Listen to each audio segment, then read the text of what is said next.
It's 3 a.m.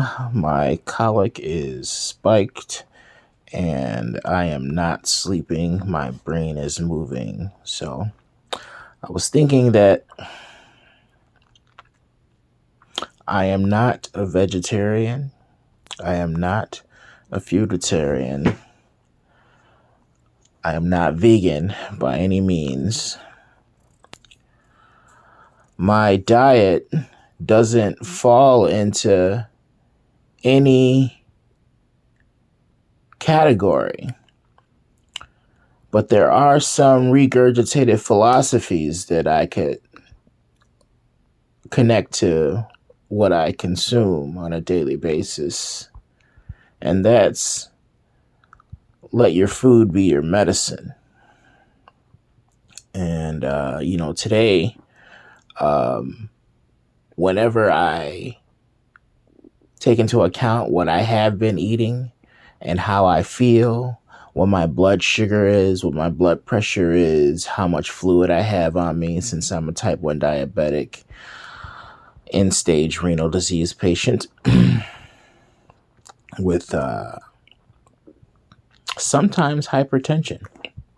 Although I've had a recent blood pressure revelation, many blood sugar revelations. It's crazy. But here, let me put this into context. Lately, I've been eating mostly fruit, standalone meals made of fruit and fruit juices. And my potassium level is at 7.4 as of maybe a week and a half ago, according to the records of the technician or from the dialysis center. So I'm sure it's lower than that now. And I never felt any issues of high potassium or any symptoms from high potassium, but I do have been getting symptoms of low potassium after I take my insulin boluses. So I supplement those with just a little bit of pink salt, and it knocks out the cramps that I get from that. But the reason why I say this is that today I was feeling really bad because I have on about 4 liters of fluid, and I was thinking, man, why do I feel bad? I can usually hold about 9 liters of fluid without any symptoms, which is unadvisable because the dialysis center won't let you pull off that much fluid in one go. So I can't do that. Plus, it's bad on your heart. And I was thinking, well, I only got on 4, and I can pull that easily tomorrow morning. Oh, my potassium is high, so my heart is probably working hard to support all of its activities and functions. Potassium stops your heart. And so I have a exceptionally strong heart compared to others in the medical standard, according to my own experiences.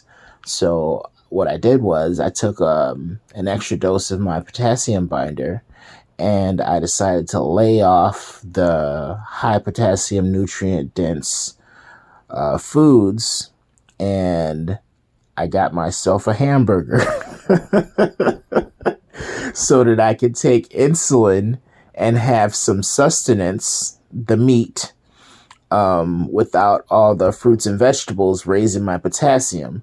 The insulin I take for the bun is going to lower my potassium levels, lower my blood sugar levels, and the meat that I eat is going to slow down the glycemic rate. I'm sorry. It's going to slow down the insulin factor in which my blood sugar drops from using the insulin. So I don't like to use the term insulin resistance, but it's more like insulin tolerance. It changes according to what you're eating. So if you're just eating bread and natural fruits and sugars, you take artificial insulin and your blood sugar will drop faster. But if you're eating sugar and meat, your body has to process the sugar first, and then it saves the meat for later. So the insulin reaction is less potent. So, in keeping with let your food be that medicine, today I ate a hamburger, which traditionally is bad for you, but it turned out that it was good for me at the time because knowledge of self says, with all the factors that were aforementioned in this video, that hamburger mixed with my medicine regimens is going to make me feel better. And now I feel right as rain. Even my mind is clicking faster and I don't feel like shit anymore. So, yeah. Let your food be your medicine, even if it's something that somebody else says is bad for you. If the variables you plug into the equation get you the answer, then that equation is balanced.